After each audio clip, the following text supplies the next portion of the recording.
Hello, everybody, and welcome to Full-Time Sports Network. It's Monday, so you know what that means. It's the Premier League review show. Before we get into things, let's just have a little chat, shall we? I'm joined by the ever-growing presence of Bobby, who seems to always be on the channel every single day. How you doing, mate? I've realised this week I'm literally streaming every day.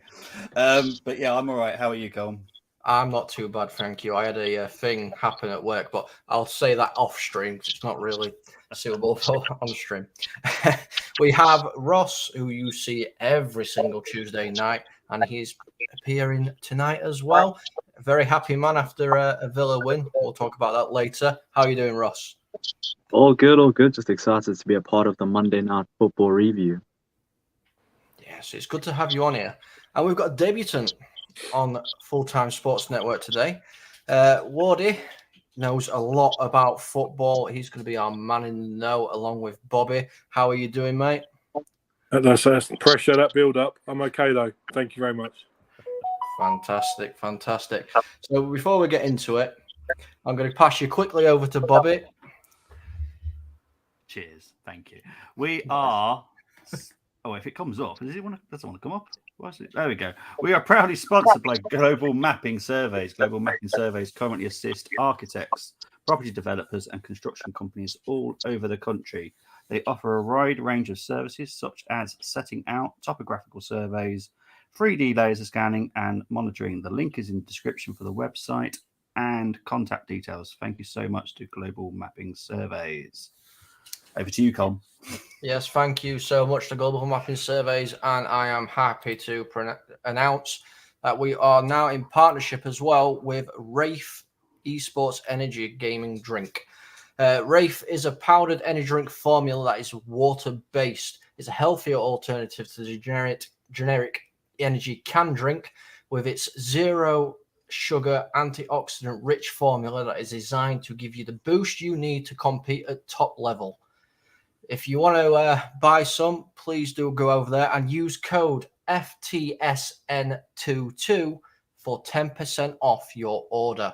So thank you to Wraith Energy for getting involved with the channel. Now that all that's out of the way and done, let's actually sink our teeth into it, shall we? And we'll start off with Leicester City.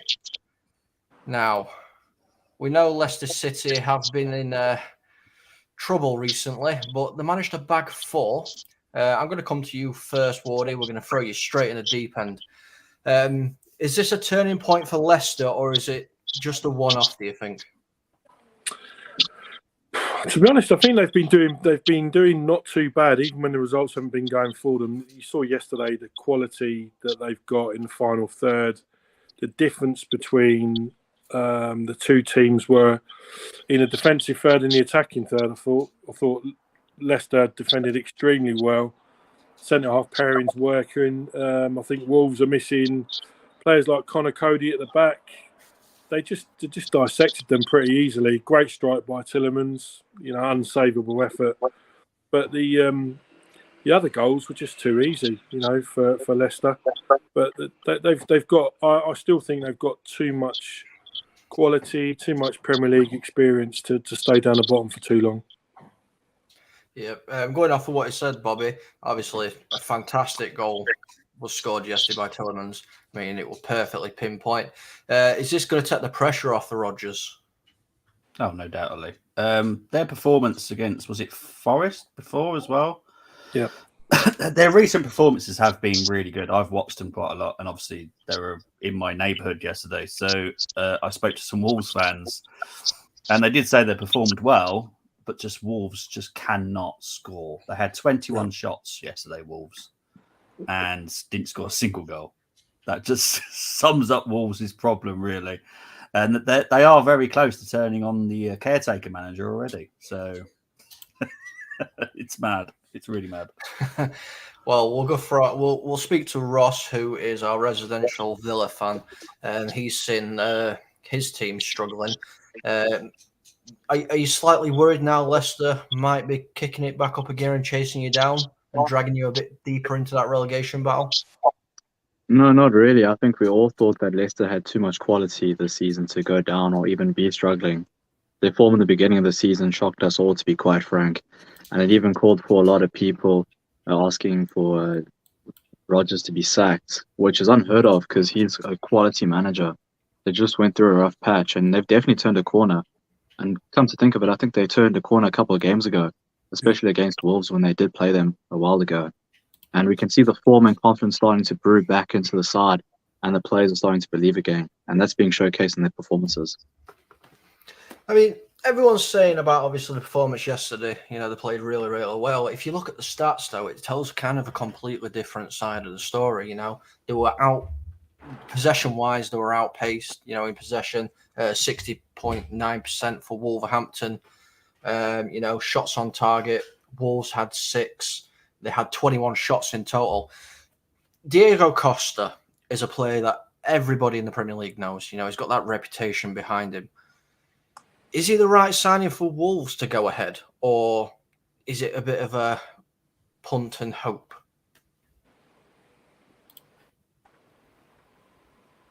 Anybody can jump in.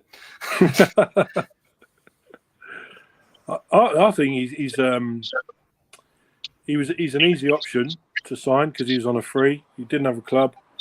He's got Premier League pedigree. He's scored goals. You know, I think for Wolves, realistically, they didn't really have any other alternative, you know, apart from Diego Costa. But if you look at him play yesterday, he should have got at least one. You know, he had a shot that was blocked at the far post by the defender, and he knew nothing about it. He had a couple of headers. He laid a good dummy for one of the other players to have a shot, which Danny Ward saved well. I think he's getting back to match speed slowly but surely. And to be fair, I don't think it'll be too long before he gets off the mark. Even in a struggling side, I think he's still got that quality level that's probably just a little bit above some of the players he's playing in and around. You know, so yeah. Well, I know you live very, very close to Molineux, Bobby. I know, obviously, you speak to a lot of Wolves fans as well. Is there more concern now that they've been beat by Leicester, obviously 4-0? It's quite a substantial scoreline. But if you look at the previous games as well, they've been in a bit of a bad run of form. Okay, they've played Man City and Chelsea, but, you know, getting beat by Palace, only just managing to scrape a win against Forest. Is there ever-growing concerns there? Yeah. I live by a road by the Molineux Alley. It's called Molineux Alley because it literally goes up to the Molineux. And the fans yesterday, you wouldn't have known that there was 30,000 people walking down that alley. It was dead silent. I've spoke to a few, and they're all worried that they're going to get relegated. And they're also worried that it's going to be very similar to the last time they got relegated, when they will literally drop down to League One, because the owners will probably want a Scarpa as well. Because Jeff Shee and Fosen are not going to want to stay around for a team that's in the Championship, because it's not credible for them. So, you know, they need to sort something out. I personally said to them guys, how about just get Sean Dyche, just sort it out at the back, play long ball football. It does work for a degree. Just do basics. But they can't even do basics. So, Well, no, that's very, very true. And I'll come to Ross one more time as well. Obviously, we can see I put all 4 of the goal scorers there. But my question is mainly because, I mean, we've talked about Leicester quite a few times on this show with the struggles that they're going through. We haven't really talked about Wolves. What, in your opinion, what's going wrong at Wolves? Obviously, they've not really been that bad of a team in previous seasons, and for some reason this season it's kind of fallen apart.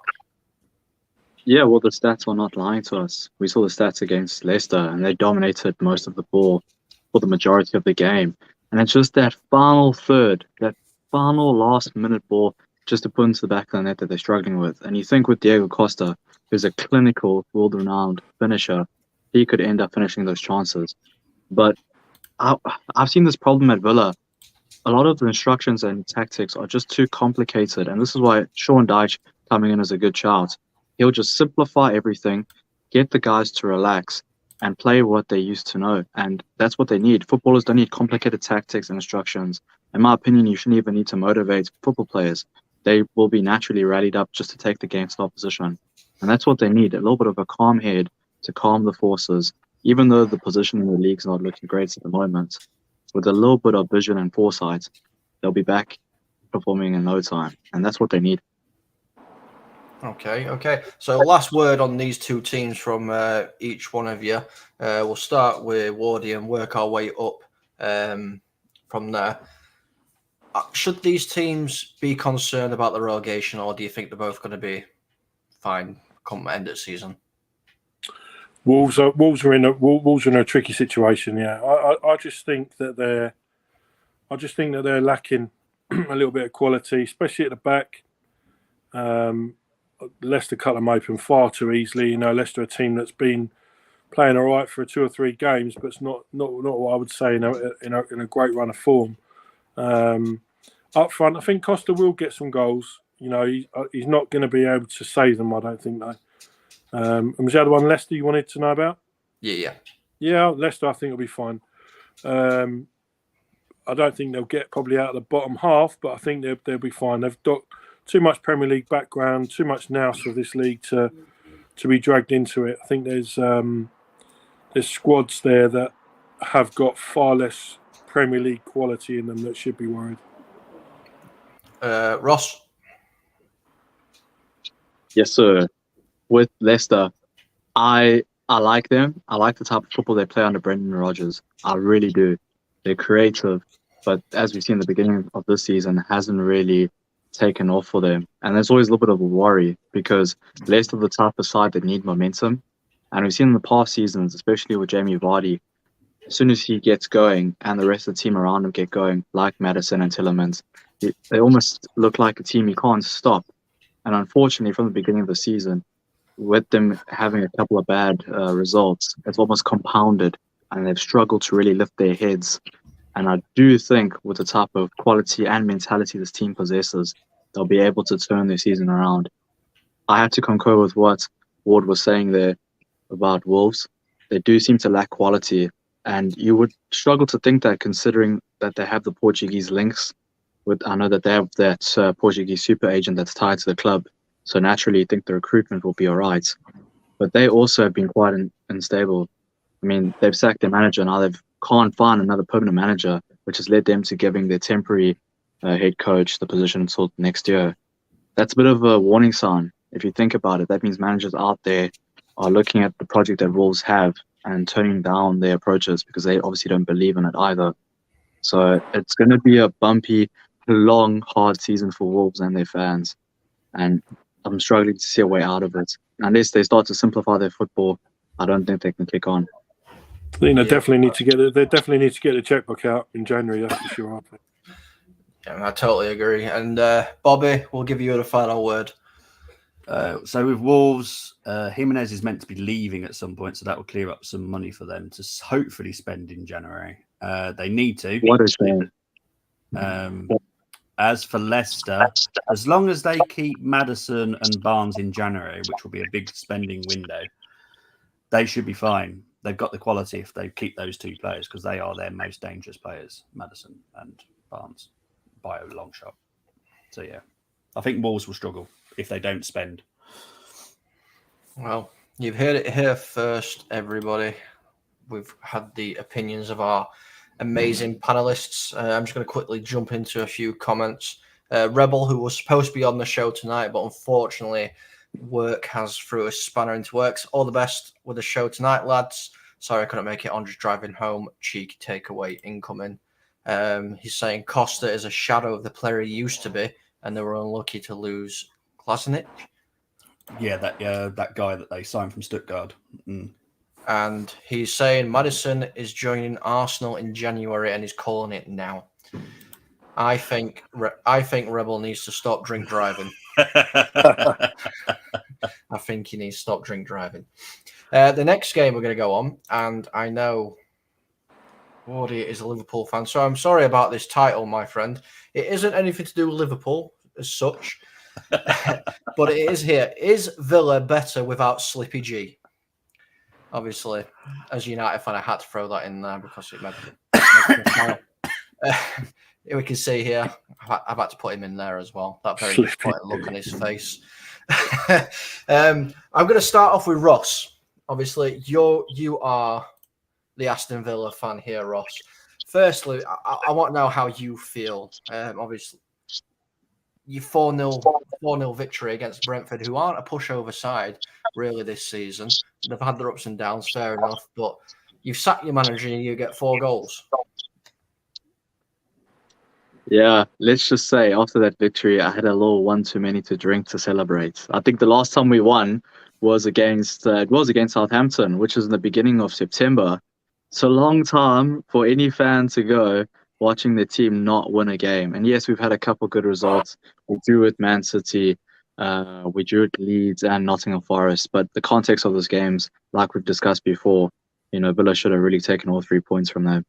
And just briefly, my personal opinion about Steven Gerrard, I was incredibly apprehensive when he got signed in the first place. I mean, for a Villa fan, it's always hard for any manager to come in and replace Dean Smith, especially after what he's done for the club and his strong ties to the club. And as a Villa fan, I don't care who's managing the team, but I want them to do well. And Steven Gerrard just hasn't lived up to that. He's managed the club for 38 games. That's a full season if you think about it in layman's terms. Out of those 38 games, he lost 18. He won 12, and I think he drew 5 as well. So it's not good. It wasn't a good record. And a couple of things that really made me feel quite dismissive about Steven Gerrard, just his mannerism. You talk about the post-match conference where he goes and he has to obviously talk about the team and the performances. It was so dire. It lacked any flair. There was no passion in that. On the sidelines, he's not the type of manager to get up and try and rally his players to get them to go on and perform well.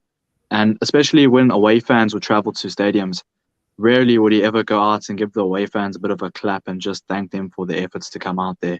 And for me as a Villa fan, that's not what our club DNA is about. You go out there to the fans after you've been smashed and you say sorry and you just give them a bit of a clap. And he hasn't done that at all. And it got to the point where the players, you could see in the performances, you could argue that they started to down tools and not play for the manager anymore. And so that just represents what they do in training and the attitude that Gerrard has inflicted onto the players. So I'm happy he's gone. My opinion was if he wasn't fired by the start of the World Cup, we were going to end up sticking with him for the whole season. But I'm glad that he is gone. Villa's whole goal was to have continuous improvement. That's why we fired Dean Smith in the first place. And after review, Gerrard hasn't given that continuous improvement. He didn't meet his objectives. And in any job, if you don't do that, you always face the risk of getting sacked. So now we look forward towards a new manager. And I'm just happy that we managed to get a result against Brentford, albeit 4-0. It just shows how much the players can play if the shackles are let loose. Yeah, I totally agree. I mean, I'll come to you, Wardy. We all know Stevie G as the player. He was one of the best midfielders of his generation. He's been Liverpool through and through. I want to get your views. Obviously, you're a Liverpool fan, but you won't be completely for Gerrard. If you look at his results, he had some decent results. He got points away against City. He got points against Leeds, Forest. He's once lost some games that he probably should have won. Were Villa fans too quick to jump on Steven Gerrard? Did he need a bit more time, or do you think he was a little bit out of his depth? Quite a difficult one to sort of give a real definitive answer to, really, because I'm not a Villa fan. But I mean, you don't know what's sort of going on in the crowd and what the sort of general consensus has been over the last few weeks. I think with the difference between yesterday and the previous games, probably take the Man City performance out of that. They looked alive yesterday. They look like they've got energy back, a bit of passion back, a bit of desire back. Whereas the recent games, they looked restricted. They looked like they weren't, I don't want to say allowed to go and express themselves properly, but they looked like they were playing with weights on their ankles, And yesterday, the just looked quick. They looked fast. They moved the ball quickly from side to side. Watkins and Ings up front looked lively. Bailey looked good again. I think he's been a decent signing in between his injuries. Even Mr. Mings at the back looked relatively tidy.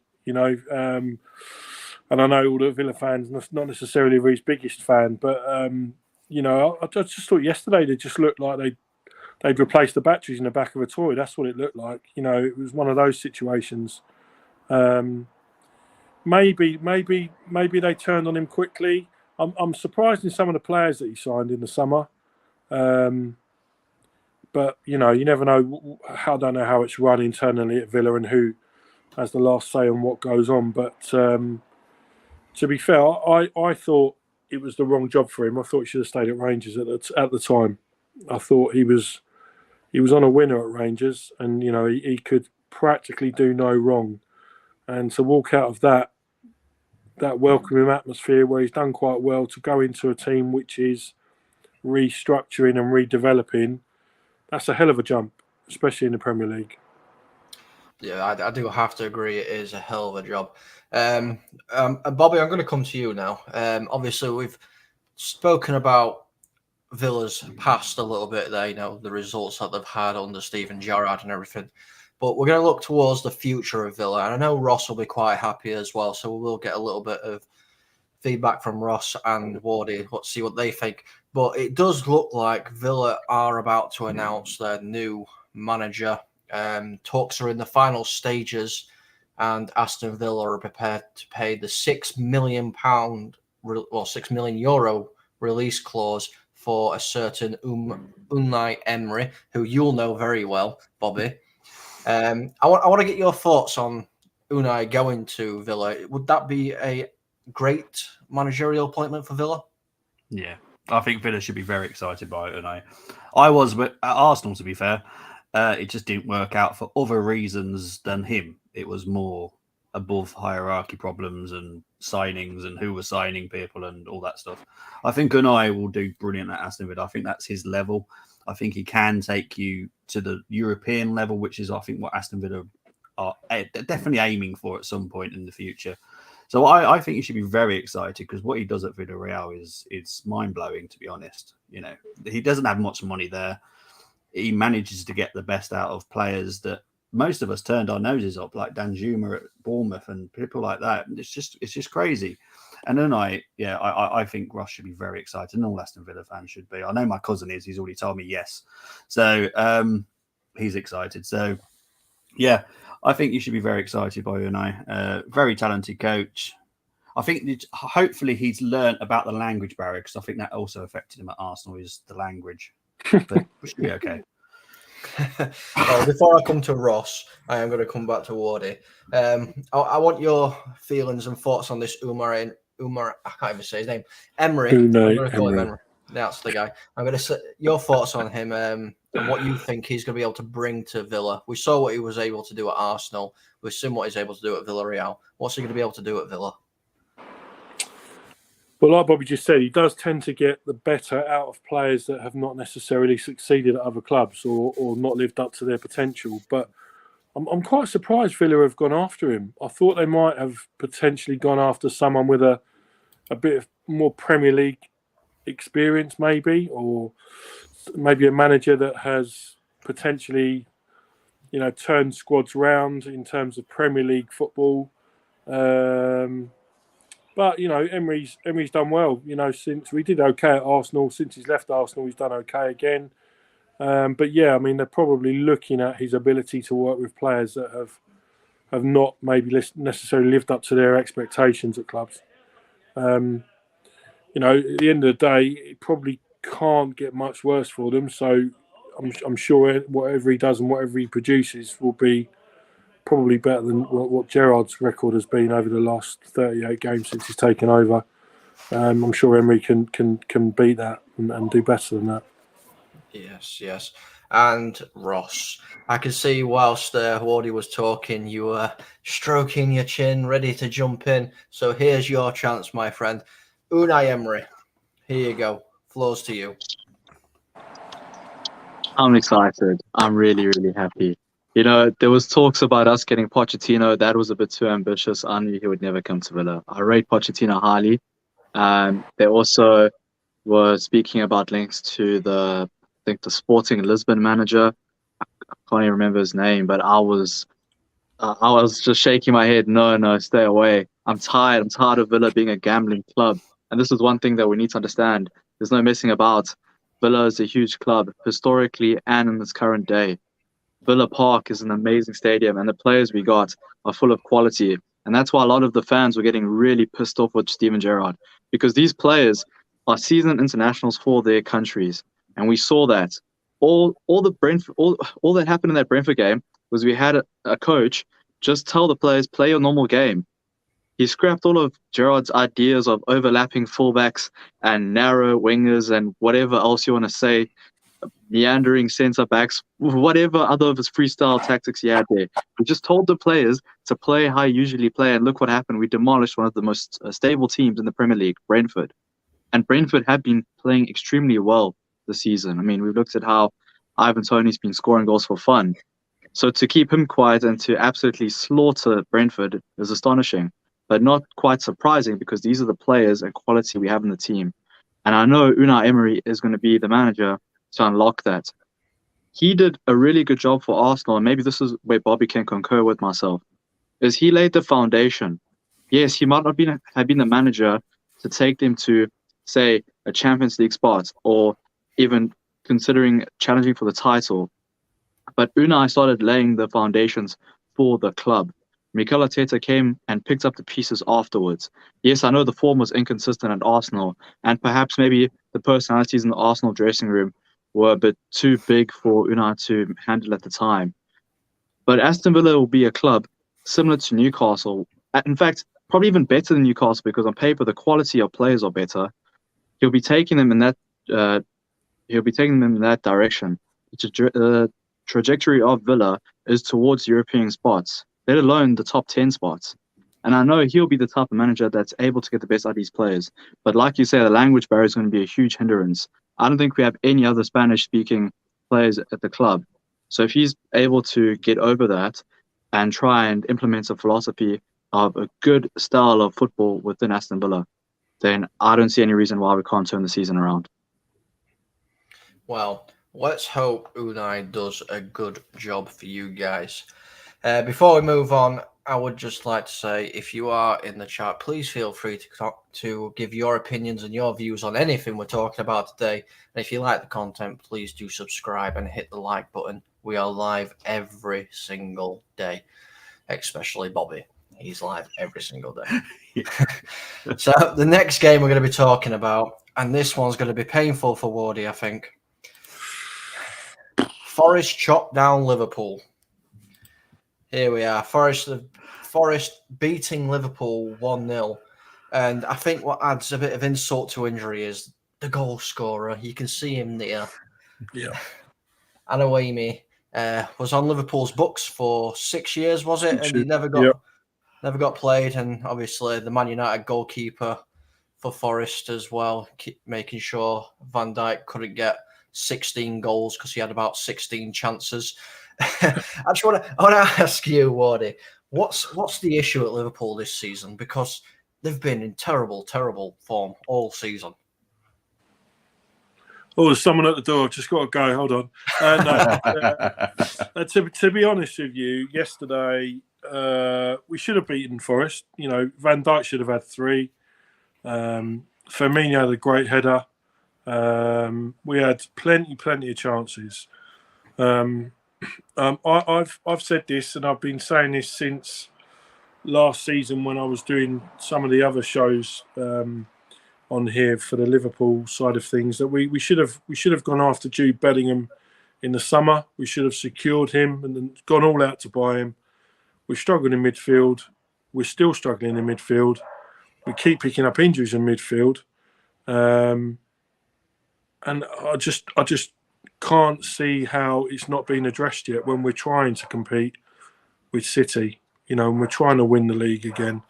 It's a huge issue for us. We unless Thiago plays, there's no creativity there at all. It's basic box to box midfielders that we've got, defensive midfielders, Henderson, and the other boys around him. It's all the same. We've all got that same strength of player. It's all the same skill set. There's no one different apart from Thiago when he plays that's got an eye for a pass. We need someone to be bursting past the forwards from midfield and getting into the box. Bellingham's doing it for Dortmund. He's been doing it for 2 years now. And he's a player that we need to buy. I think the rest of the team is pretty good. Yesterday wasn't great. We had chances to win. The lad that was at Liverpool for 6 years took the chance that he got. That was the difference between the two teams. If we'd taken our chances, we'd probably win 4-5-1. It's as simple as that, really, from yesterday, from what I see on the highlights that were on the TV yesterday. Well, yeah, I mean, I'll come to you quickly, Bobby. Obviously, the highlights don't show the whole game. We know this, they don't show the whole game. If you actually look at the stats, it was a bit more of a closer game than what people realised. Both teams had 7 shots. Liverpool had one team had 15, sorry, that was Liverpool, and Forest had 10. Both had 7 on target. So it was a bit more of a closer game, shots-wise, than what people expected. I know Liverpool were in a bit of bad form, but how well did Forest do to actually come away with 3 points? Brilliantly. And it's down to one of your men as well. Henderson did some amazing saves at the end of that game. But to be honest, Forest are one of those. Everyone's wants to talk about this 22 players they've signed, but those 22 players are going to take time to gel. People need to understand that this World Cup period for them is going to be amazing for them because they're all going to be sat back at Forest, training, sorting itself out. They're quality players that they've signed. That team is a mid-table team. They're not a relegation team because they've spent a fortune and on quality as well. It's not like, we're just going to get him. It's not a quick supermarket dash around the supermarket to go and get food quickly. They've got some decent signings and they are going to take a while to gel in. And was Liverpool a bit of a fluke? You could probably say it was a little bit of a fluke, but their passion was there. And City Ground is not an easy place to go to either, especially for Liverpool. They're a little bit vulnerable at the moment, I'd say. Sorry, Wardy, but they are a little bit vulnerable at the moment. And to go to City Ground, that probably was, they're playing Arsenal. And to be honest, I'm fearful of Forest at the moment. So, yeah, it was a good game. I enjoyed watching it. And I have to admit, I enjoyed Forest winning. So that's just me. Well, I'll come to you, Ross, as well. So we've obviously got 2 different ambitions here for both teams. One team is, Champions League and winning the league. The other team is staying in the league. Jurgen Klopp has already said that the title race is over for Liverpool. He's come out and said that.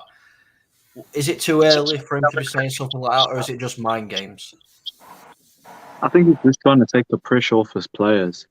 Going into the season, like Wardy says, they already should know that they're competing for the Premier League with Manchester City. So I think with those comments, you kind of subconsciously just try and relieve the pressure from the players. Do I think it's true? I mean, this is football. Anything can happen. City could face some injuries. World Cup's coming up, and we always speak about how fatigue might affect players that have a lot of internationals out on duty. So it's really too early to say. I think come January, we will be able to have the full picture. And we must still take into consideration, you've got the Champions League and you've got the EFL Cup and FA Cup that fills up the calendar as well. Rotation comes into it, fatigue, injuries. The Premier League is just going to be one of those byproducts of results that happen with all of this, with all of the competitions that come together as a result. Anything can happen in football, but it's looking increasingly hard for Liverpool. And I think if they want to keep the title dreams alive, let alone top 4, they're going to need to turn these poor results into wins. But to give credit to Nottingham Forest, and they played the exact same way against Villa. Defensively, they are so sound. I've noticed as soon as they get a goal or they're just trying to hold on to a lead or even a draw for that fact, they drop into what you would call a 5-4-1. And the space between the midfield and defense is so narrow and small. There's no space to exploit. And I mean, Liverpool could have had Lionel Messi on that pitch trying to find space, and I don't think they would have found any space to break that back line because they were so compact and they made life difficult.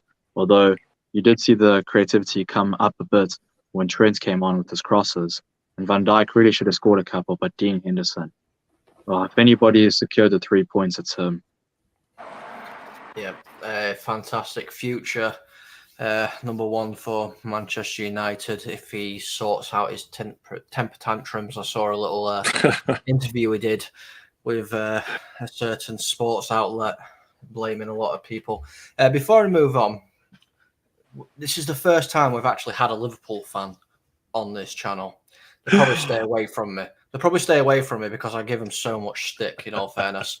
I just want to ask, Wardy, before we move on, your opinion of your new signing, Andy Carroll.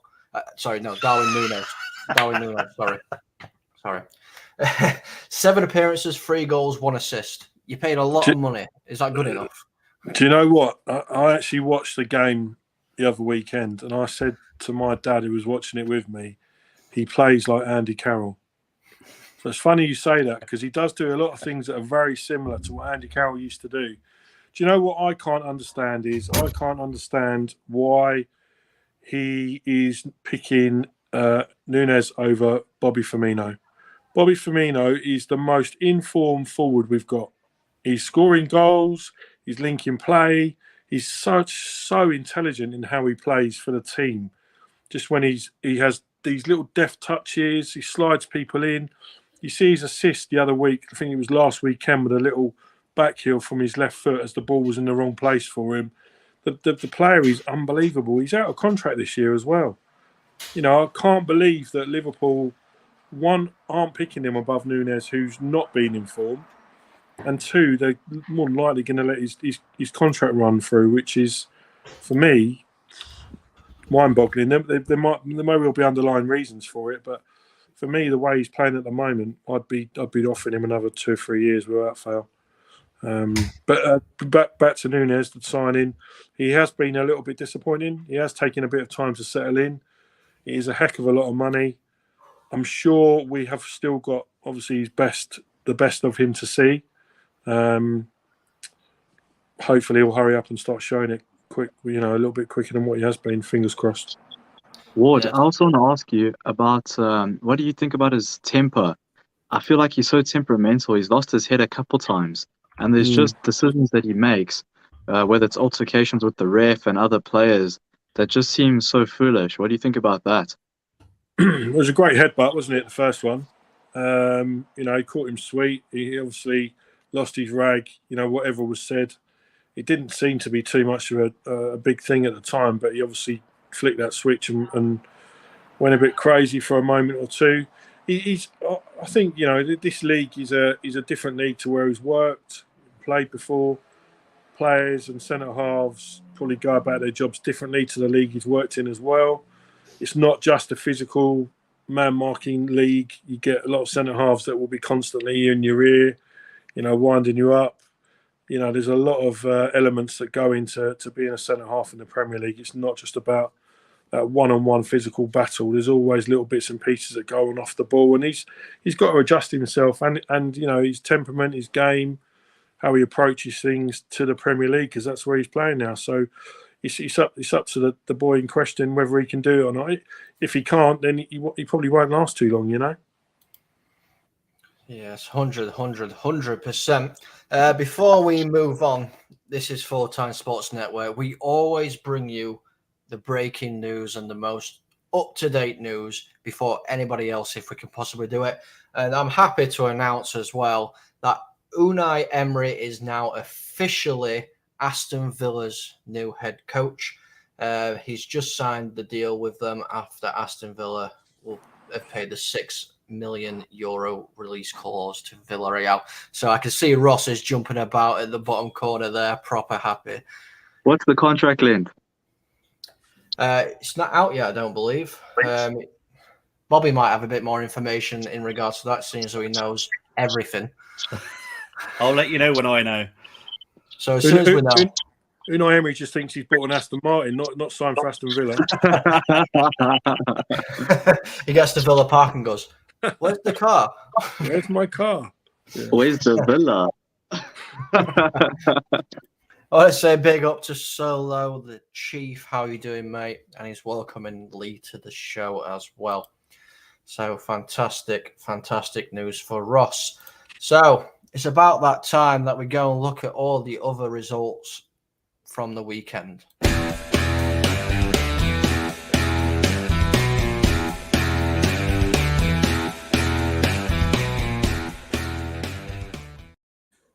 Yes, the other results from the weekend. Sorry, go on, Bobby. The only information that's come out official is he will take over from November the 1st. So it's not immediate. He has to do his work permit formalities completed. So he'll officially take over from November the 1st. There is no announcement of the contract left yet. And that's Aston Villa. So they will know. There we go, Ross. A bit of happy news for you, mate. Still time for him to back out. There is still time for him to back out. You're right. My thing's not popping up. That's good, isn't it? Technical difficulties, as always, when I try and do something. It's not happening. I'll try and leave it loading, but I do have them on my other screen. So we've seen that Aston Villa have beat Brentford 4-0. If anybody wants to talk about any games, please do feel free to jump in. Leeds United 2, Fulham 3, Southampton 1, Arsenal 1, Wolverhampton 0, Leicester 4, Spurs 1, Newcastle United 2, Nottingham Forest 1, Liverpool 0, Everton 3, Crystal Palace 0, Manchester City 3, Brighton and Hove Albion 1, and there was Chelsea 1, Manchester United 1. They are all your full-time scores from the weekend. I can't believe that didn't work. It's really annoying when you set it all up and it doesn't want to do what you want it to do at all. It looks like the Man United defense just continuously buffering. Well, funny enough, So it's talking like about Man Villa United, starting 11. the first game for Emery is against United. Ooh. It's an easy one. It's never been an easy win for you, mate. Anthony's going to rip your defence apart.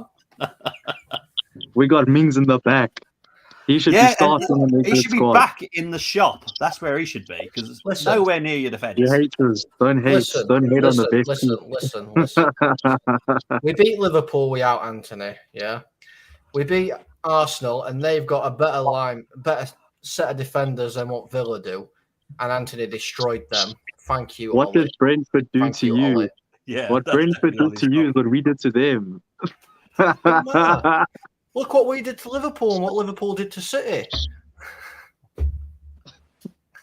It's Premier football. It's Premier League. This is why we love the Premier League. Anybody can beat anybody. But we play United back to back, first in the league and then the cup. Well, yeah, you do. And now my table don't want to work either. Ross, you've destroyed everything, mate. What's going on? It's not Ross's fault. It isn't Ross's fault, I promise. I don't think it is anyway. Let's see if it'll work this way. There we go.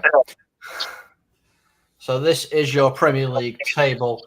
Arsenal are remaining top, even though they have dropped points, and City with the Thanos that is Erling Haaland, because he's an inevitable goal-scoring machine, closing the gap. Tottenham are third with 23. Newcastle go up to fourth. Chelsea and Man United both drop down to fifth and sixth. Fulham, Liverpool, Brighton, and Brentford are following them. And if we go down to the bottom of the table, we can see Nottingham Forest still remain at the bottom of the table. Wolverhampton Wanderers there also. Leeds United dropping. Leicester pull out of the bottom three. Aston Villa rising up to 15th, slowly trying to get out of that relegation scrap. So that's going to pretty much wrap it up for this show. We're just going to go around to everybody and they can tell us where they can find themselves. So you guys can go follow them on all social medias and whatever other platforms they're doing. Bobby, where can we find you, mate? You'll find me here and on the Armory TV as well. Big up to you, Cole. Smashing. Thank you, mate. Ross, mate, where can we find you, buddy? Well, it's a good thing we're sponsored by a mapping company, so you can find me. You can find me on Instagram at _Rose_. Smashing. And our newest member, Wardy, where can we find you, buddy? I'll be on a few more shows over the next few weeks, probably with Solo when he's back off his break. But on Twitter, you can find me LFC Wardy Lad, and Instagram the original Ward. Absolutely fantastic. And before we say goodbye, guys, we do have a show coming tomorrow as well at 7:30 again. The Football Lounge. You'll see some more familiar faces on there as well. So from me, from Bobby, from Ross, and from Wardy, thank you so much for joining us, and have a great evening. Good night.